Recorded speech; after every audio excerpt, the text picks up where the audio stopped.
자, 계속해서 주택시장에 대한 설명 드릴 텐데요. 주택시장에서 이제 소위 발생하는 여과라는 현상, 이 시장에서 자주 발생하는 현상 중에 하나인데, 이 현상에 대해서 다시 한번 설명을 드리겠습니다. 앞부분에 봤던 그 유량 저량 개념, 그 상당히 중요한 개념이거든요. 그래서 유량 저량 정리를 하시고, 그 다음에 이제 주택시장에서 흔히 발생하는 몇 가지 현상들을 제가 정리를 해드릴 건데, 그 여과 현상이라는 것과 주거 분리, 그 부분에 대해서 설명을 드리도록 하겠습니다. 먼저 여과라는 말을 쓴다는 의미 자체를 아셔야 돼요. 이게 굉장히 쉬운 의미는 쉬운데 단어를 괜히 이런 단어를 써가지고 조금 헷갈리게 하는 건데, 한번 책을 보시면서 따라와 한번 와보시죠. 의미 자체는 이런 뜻이에요. 주택이 질적으로 변하고, 그리고 사람들의 소득 수준이 바뀌면서 나타나는 가구 이동이다. 자, 이거를 여과라고 하는데 왜 여과라는 단어를 쓰냐면, 자 보세요. 여기 신규 주택이 하나 생겼다고 합시다. 새 집이죠, 새 집. 그러면 이 새 집에 입주하는 사람은 주로 고소득층이다, 저소득층이다. 고소득층이 들어갈 거 아니에요. 새 집이니까. 그래서 고소득자가 이렇게 입주를 합니다. 그래서 전입을 하는 거죠. 들어와서 사는 거예요. 그러니까 주택은 굉장히 오래 살잖아요. 그래서 한 10에서 15년 정도 거주를 하는 거예요. 꽤나 오래됐으니까 주택이 조금 낡겠죠? 자, 그걸 우리 질적 변화라고 표현하자 이거예요. 여기서 질. 그리고 10이나 15년 동안의 시간에 이 부자 양반이 돈도 벌었을 거 아닙니까? 그럼 조 양반이 이제 소득 변화도 있겠죠, 이렇게. 이런 상태인 거예요. 15년 정도 살면요, 우리가 보통 의사결정을 하죠. 이 집을 고쳐서 계속 살 것이냐, 나갈 것이냐. 고쳐서 살 것이냐, 나갈 것이냐. 고쳐 산다는 건 뭐 보수를 한다는 얘기겠죠. 뭐 리모델링 같은 걸 하는 거고요. 나간다는 얘기는 집 버리겠다는 얘기거든요. 근데 이 양반이 나가기로 합니다. 그러니까 이 양반 나가면 신규 주택 찾아 나가겠죠. 그래서 이렇게 새 집으로 나간다고 합시다. 그러면 이 집 허물고 나가는 건 아니잖아요. 집을 내놓고 나가겠죠. 그러면 자, 나갔어요. 비었어요, 여기. 그럼 이 집에 또 누가 들어오냐면 얘보다는 일반적으로 소득계층이 낮은 사람들이 새 집이네? 그러고 싱 들어올 거 아니에요, 이렇게. 그러니까 이 과정을 자세히 관찰을 하면 집은 가만히 있는 거예요, 그 자리에. 그리고 그 집이 안에 있는 거주자들을 걸러내는 역할을 하는 거죠. 그러면 이 주택을 여과기라고 볼 수 있는 거예요. 그러니까 이 여과 현상이라는 게 지속적으로 이렇게 전입과 전출이 반복이 되면서 주택이라는 놈이 하나의 시장에서 여과기 역할을 하는 거죠. 그러니까 거주자들을 교체하는 역할을 한다는 거예요. 그러면 이게 별게 어려운 게 없죠? 생각을 해보면 여과라는 건 집을 기점으로 사람이 들고 나는 현상이다. 근데 거기에 소득이라는 변수가 개입이 된 거예요. 그래서 소득 수준에 따라서 계속해서 사람들이 교체되는 현상, 이렇게 보시면 되는 거죠. 근데 우리가 일반적으로 보면은 원칙적으로 이런 현상이 있습니다. 기존의 고소득층, 상위 계층이 살던 집에서 부자가 밖으로 나가면 그 집에 그 사람보다는 소득계층이 낮은 사람이 들어온다는 거. 그래서 하위 계층으로 전환이 되는 현상이 발생을 하는데, 쉽게 말하면 고소득층 주택이 저소득층으로 전환이 될 때, 자, 그래서 얘네들이 들어올 때 그것을 우리가 하향여과라고 합니다. 이게 상당히 일반적이죠. 그래서 얘를 능동적 여과라고 합니다. 가만히 냅두면 사회적으로는 하향여과가 발생을 한다. 이렇게 보시면 되죠. 근데 조금 특이한 케이스가 뭐냐면 바로 이 상향여과입니다. 즉, 상향여과는 기존의 하위 계층이 사용하던 주택에 누가 들어온다? 상위 계층이 들어오는 거예요. 다시, 저소득층이 사용하던 주택에 그러면 고소득층이 진입할 수 있느냐? 있습니다. 자, 예를 들면 이 주택이 있는데 주택의 질적 변화가 있다고 그랬죠. 자, 여기 있네요. 질적 변화. 근데 이 주택이 어떻게 된 거냐면 좋아진 거예요. 나빠진 게 아니라. 즉, 이 주택에 재건축이나 재개발을 가하는 겁니다. 자, 재개발한다는 건 뭐냐면 집 철거한다는 뜻이에요. 그러면 저소득층 나가고 중산층이 뉴타운된 상태에서 들어오겠죠. 그러면 보세요. 저소득층 나가고 이게 누구로? 고로 전환될 수도 있다.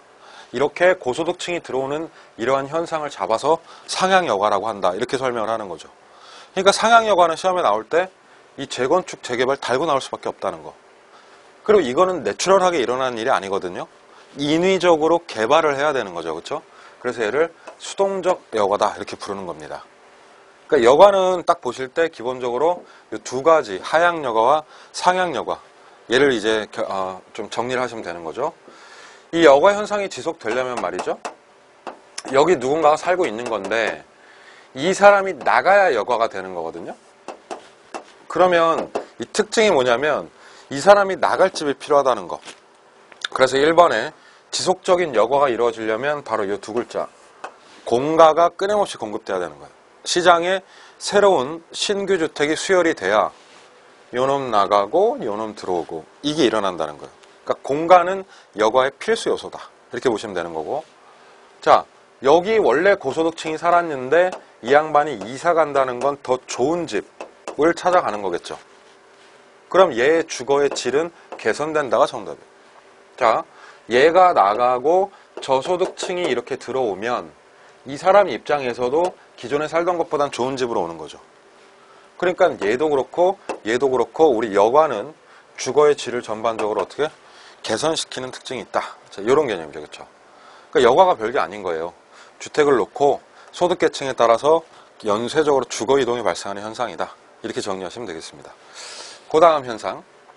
이 우리 사회에서 늘 발생하는 것 중에 하나가 또 주거분리 현상이라는 거죠. 주거분리는 단어를 그대로 가시면 돼요. 주거지역이 분리되는 현상이다. 그런데 분리되는 기준이 있어요. 의미 1번에 이 주거지역이 분리될 때 고소득층과 저소득층 얘가 서로 이렇게 나눠지는 거예요. 쉽게 말하면 부촌과 빈촌이 형성되는 현상? 이런 게 주거분리죠. 그러니까 얘를 조금 고창하게 얘기를 하자면 소득계층별로 나눠지는 게 주거분리다. 그러니까 뭐 주거용 부동산과 상업용 부동산 이런 식으로 용도별 분류가 되는 게 아니라 소득계층, 빈부에 따라서 부촌, 빈촌이 나눠지는 걸 주거분리라고 합니다. 실제 이 현상도 굉장히 많죠? 제가 여기 적어놓은 거 기억하세요? 이거는 주상분리인 용도분리가 아니다 라는 개념입니다. 자, 주거분리가 왜 생기냐 이거죠. 지금 쓰자면 이런 거거든요. 고소득층의 주거지와 저소득층의 주거지가 이렇게 떨어진다. 이게 주거분리란 말이에요. 이게 사실 원인이 이쪽 계층의 특징 때문에 그렇습니다. 고소득층끼리는 자기들끼리 집단화하는 걸 좋아해요. 모여 거주하면 주거환경 좋아지죠. 교육환경 좋아지죠. 집값 오르죠. 그러니까 플러스 효과를 추구하는 거야 서로. 자, 이것을 갖다가 정의 외부 효과를 추구한다라고 얘기를 하는 거죠. 그리고 고소득층이 집단화되면서 이들 저소득층과의 인접거주를 회피하는 거거든요. 붙어있으면 집값 떨어져 주거환경 악화돼 이런 게 있잖아요. 그래서 얘를 부를 회피한다 이렇게 얘기를 하는 거죠. 자, 보자면 이렇게 가는 거예요. 원인은 정추구 맞죠? 플러스 그리고 부회피. 예, 이렇게 정리하시면 주거분리의 원인이 잡히죠. 그래서 주거분리는 고소득층의 집단화 성향 그리고 저소득층과의 어떤 인접거주를 회피하면서 발생하는 현상이다. 자, 이런 게 이제 기본적 원인이 되겠습니다. 주거분리의 특징은 뭐 이런 게 있겠죠. 그렇죠? 도시 전체적으로 주거분리 발생합니다. 서울시 그러면 부촌, 빈촌이 있는 거 아시죠? 근데 중요한 건 이 근린지역, 그러니까 소위 말하는 인근 지역인데 근린이란 말은 우리 집 앞이란 뜻이에요. 집 앞에. 그러니까 이 주거분리라고 하는 건 동네에서도 발생한다. 서울시의 목동이다 그러면 목동 안에서도 주거분리가 난다 이런 얘기입니다. 자, 두 번째. 이 주거분리가 되면요. 고급주택과 저급주택이 나눠지는 거죠. 그리고 한번 이렇게 주거지역이 분리되면 이것이 상당 부분 고착화되는 경향이 강하다. 예, 그대로 이제 굳어져가지고 이 구조가 잘 깨지지 않는 그런 특징이 하나 있다. 그게 이제 주거분리의 기초적인 내용이 되겠습니다. 주택시장에서 발생하는 현상들이니까 뭐 별로 이렇게 복잡한 개념은 아니죠. 자, 이제 시장론의 마지막 개념으로 넘어갈 텐데 이 부동산 시장에서 투자를 하는데 보통 아시다시피 이 투자의 개념에서 가장 중요한 것 중에 하나가 정보입니다. 정보. 그러니까 본인이 얼마나 우량한 정보를 획득하는가에 따라서 이윤이 결정이 되는 거죠. 그렇죠? 그래서 전혀 다른 테마로 마지막 시장론에서는 정보 얘기를 좀 할까 합니다. 부동산 시장은 태생적으로 정보를 구하기가 굉장히 어려워요. 앞에서 배우셨지만 거래가 고도로 사적인 성향이 있기 때문에 정보 수집이 쉬운 편은 아닌데 그 정보를 얼마나 잘 취득하는지 그리고 어떠한 정보를 취득해서 어떠한 분석을 하느냐에 따라서 이윤이 달라질 수가 있거든요. 그런 얘기를 좀 해볼게요. 이 이론은 기본적으로 주식시장 이론입니다. 그래서 이 주식시장 이론을 그대로 얘기를 할 건데 이것을 부동산 시장에 대입한 것 뿐이다. 이렇게 보시면 돼요. 자, 첫 번째. 이 정보의 효율성이라는 표현을 하는데 이 말 뜻을 알아야 돼요. 소위 우리가 효율적 시장이라고 하는데 이 효율적 시장은 새로운 정보가 얼마나 지체 없이 자 어디에? 가격에 반영되는가의 정도입니다. 새로운 뉴스가 빵 터져요. 뭐 예를 들면 A 지역이 개발이 된다. 탁 공표가 됩니다. 그러면 공표되자마자 부동산 시장의 특징이 막 집값이 들썩들썩하죠. 사실은 발표되기 전부터 들썩들썩해요. 거의 확정이 되면. 자, 이런 걸 정보의 효율성이라고 하는 거예요. 그래서 새로운 정보가 이렇게 지체 없이 반영이 됐을 때 우리가 그 시장을 효율적이다 이렇게 부르기로 하는 겁니다. 정보가 가격에 반영되는 정도, 속도 이런 게 효율성의 개념이죠. 그런데 이 미국의 유명한 학자 중에 한 명인 파마라는 사람이 이 시장에 반영되는 정보의 양에 따라서 시장을 이론적으로 분리합니다. 자, 이게 이제 주식시장 이론인데 이걸 그대로 부동산에 입혀서 설명하는 거예요. 이 부분에 여러분 암기하셔야 됩니다. 그래서 정보의 양에 따라 시장을 세 가지로 구별을 해요. 자, 첫 번째 시장을 뭐라고 하냐면 약성 효율적 시장이라고 합니다. 그리고 두 번째를 준강성, 그리고 세 번째를 강성이라고 해요. 책에 보시면 약, 중강, 강 이렇게 내려가죠. 자, 밑으로 내려갈수록 강도가 세지고 있습니다. 그 뜻은 밑으로 내려갈수록 시장이 더 많은 정보를 품고 있다. 이렇게 이해하시면 될 것 같습니다. 먼저 약성 시장의 특징을 보자면 정보를 세 가지로 나눌 겁니다. 시장에 반영되는 정보의 양을 세 가지로 나눠서 얘기할 건데 시계열적으로 과거 정보, 현재 정보, 미래 정보 이렇게 얘기를 하죠. 뭐 과거라는 건 이미 지난 시점에서 발표된 정보, 현재 정보는 오늘 발표되는 정보, 미래 정보는 아직 발표되지 않은 정보. 이 정도로 나눠놓고 한번 반영을 해볼게요. 약성은 반영도가 가장 약하다. 그러니까 얘는 only 뭐만? 과거만 반영이 되는 시장을 약성이라고 합니다. 이거 외우셔야 돼요. 자, 그러면 약성 시장에 뭐가 미반영되어 있냐? 그러면 아직은 현재나 미래가 반영되지 않은 시장이다 이런 얘기죠. 정보 반영도가 굉장히 약하죠. 그게 약성입니다. 그럼 두 번째 중강성 넘어가는데 중강성은 조금 더 들어가면 돼요. 정보가. 자, 이렇게 물고 물리죠. 그러니까 중강성은 과거 들어갔고 플러스 뭐까지 현재 정보까지 반영이 되면 이걸 중강성이라고 합니다. 그럼 중강성 시장에는 뭐가 안 들어가 있을까요? 바로 미래 정보가 반영되지 않은 시장. 자, 얘를 중강성이라고 하는 거고요. 강성은 이제 아시겠죠? 다 넣으시면 돼요. 즉 과거, 현재, 미래 한마디로 말하면 모든 정보가 가치에 즉각 반영되는 시장을 강성이라고 합니다. 그럼 질문. 강성 효율적 시장에 반영되지 않은 정보는 없다가 정답이죠. 그래서 얘는 반영되지 않은 정보가 존재하지 않는 시장 이렇게 부르는 거예요. 부동산 시장은 셋 중에 어느 시장에 해당할까요? 부동산 시장은 생각해보면 과거가 반영이 되죠. 그럼 약성 조건을 갖추고 있죠. 근데 부동산 시장을 보면 오늘 아침에 발표되는 정보가 가격에 바로바로 반영이 된다 이거죠. 그러니까 부동산 시장은 과거와 현재가 동시에 반영되는 시장.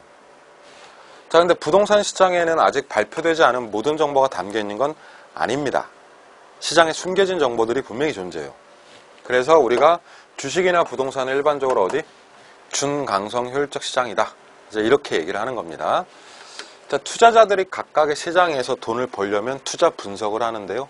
분석할 때도 두 가지를 얘기를 해요. 책에 보시면 아래쪽에 나오죠.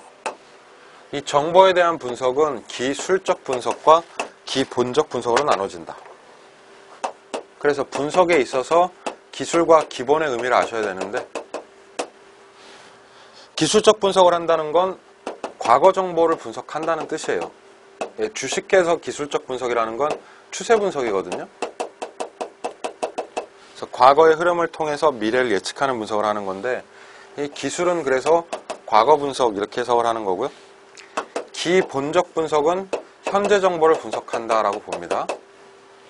그래서 주식에서도 그래프 그려놓고 추세 분석하는 걸 기술, 과거, 그리고 대차대조표나 기업의 재무제표 이런 걸 보는 걸 기본, 자 그런 거는 현재를 분석한다는 거죠. 그래서 각각의 정보 분석을 통해서 시장에서 뭐 어떤 이윤이 나는지 이제 뭐 앞으로 그런 것들을 좀 배우시게 됩니다.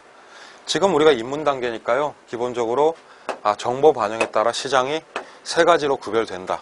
이 정도는 좀 구별을 해 놓으셔야 될 것 같습니다. 자, 이게 이제 마지막으로 정보의 효율성에 대한 설명이었죠. 자, 시장론 마무리를 이렇게 하고 바로 그 다음 절로 넘어갈 텐데, 자, 이번 파트는 네 번째 파트, 정책론 파트가 되겠습니다.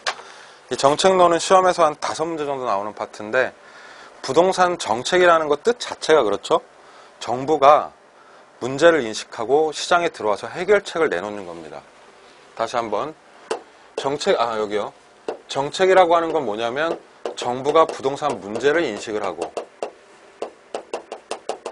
그 문제에 대해서 원래는 시장에서 해결을 해야 돼요. 시장에는 수요 공급이 있잖아요. 알아서. 근데 이 수급이 깨진 상태가 돼버리는 거예요. 그래서 알아서 이 문제를 해결하지 못할 때 인위적으로 정부가 해결책을 가지고 들어온다? 자, 그럼 이걸 이제 정책이라고 보자는 거죠. 그래서 우리 정책의 시작은 바로 뭐냐면 문제의 인식에서 시작이 됩니다. 과연 어떠한 문제가 있는가? 그래서 이 문제가 시장을 어떻게 망가뜨리는가를 보여주는 게 17페이지죠. 부동산 문제는 크게 두 갈래예요. 하나는 땅 문제, 하나는 집 문제. 그래서 이 두 개를 설명을 하고 얘를 묶어서 하나로 한번 얘기를 해보겠습니다. 먼저 땅 문제 보시죠. 토지 문제는 크게 두 가지로 갈리는데 첫 번째 문제를 물리적 문제, 그리고 두 번째 문제를 경제적 문제라고 합니다. 문제가 이렇게 두 가지 있는 거예요. 자, 물리적, 특히나 토지의 물리적, 그럼 떠올라야 되는 개념이 바로 물리적 공급이 된다, 안 된다? 안 된다. 부증성이네요.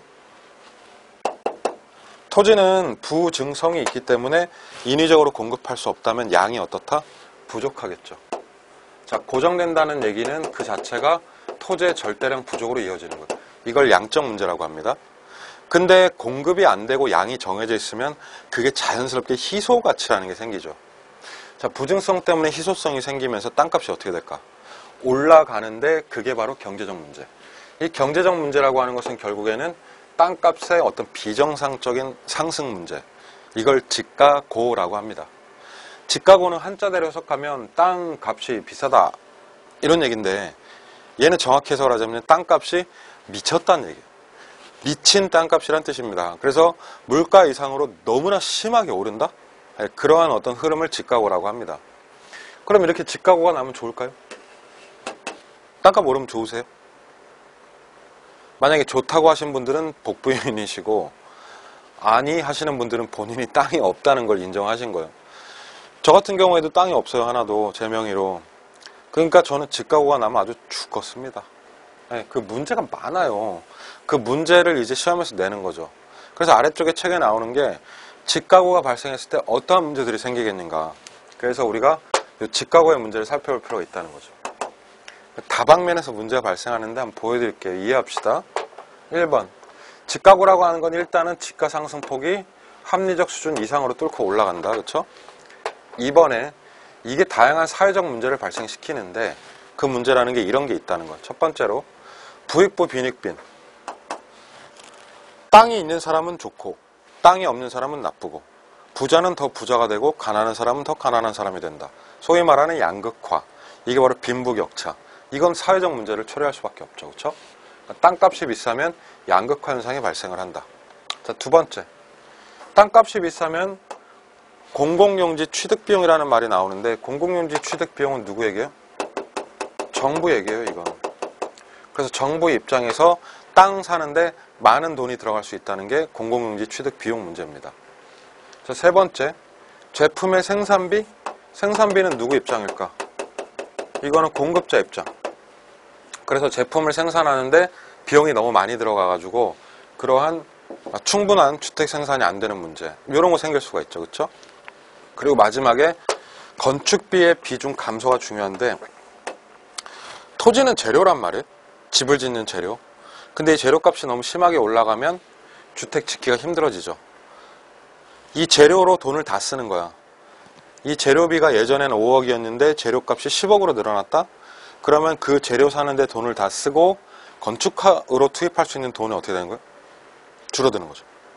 그러면 건축비의 비중이 줄어든다는 얘기는 결국엔 품질 저하, 저질주택이 나올 수가 있다는 거예요.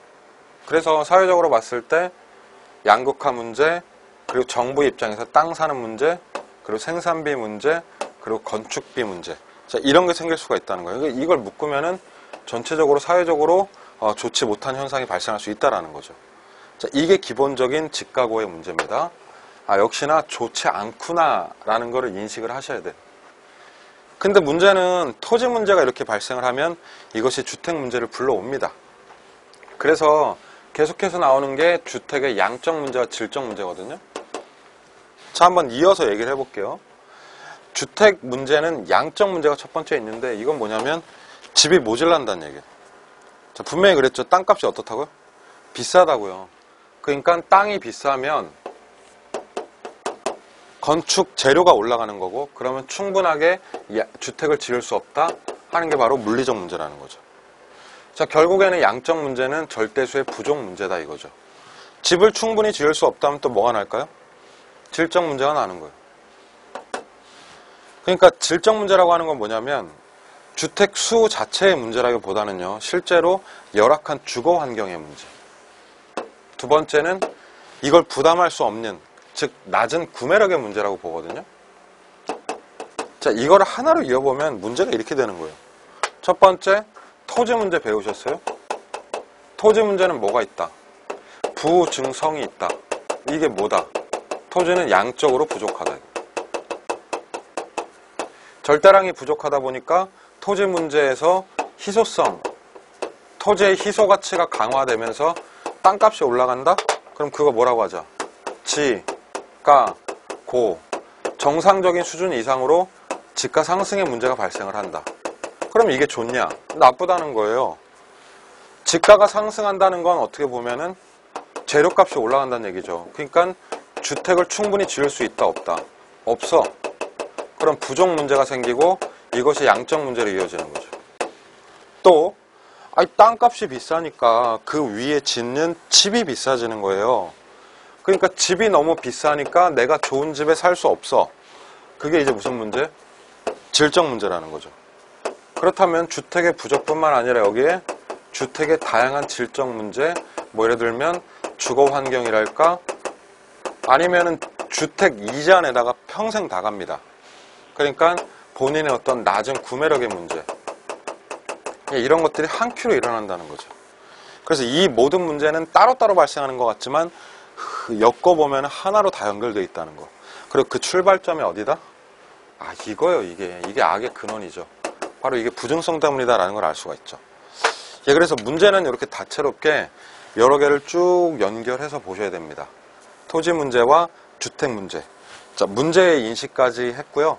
그럼 이러한 문제들이 시장에서 발생했을 때 시장이 많이 아프겠죠. 그렇죠? 시장이 많이 망가지게 되는데 그러한 문제를 시장 실패라고 부릅니다. 그래서 다음 강의에서는 이 시장 실패부터 해서 정책의 전반적인 흐름을 또 잡아드리도록 하겠습니다. 수고하셨습니다.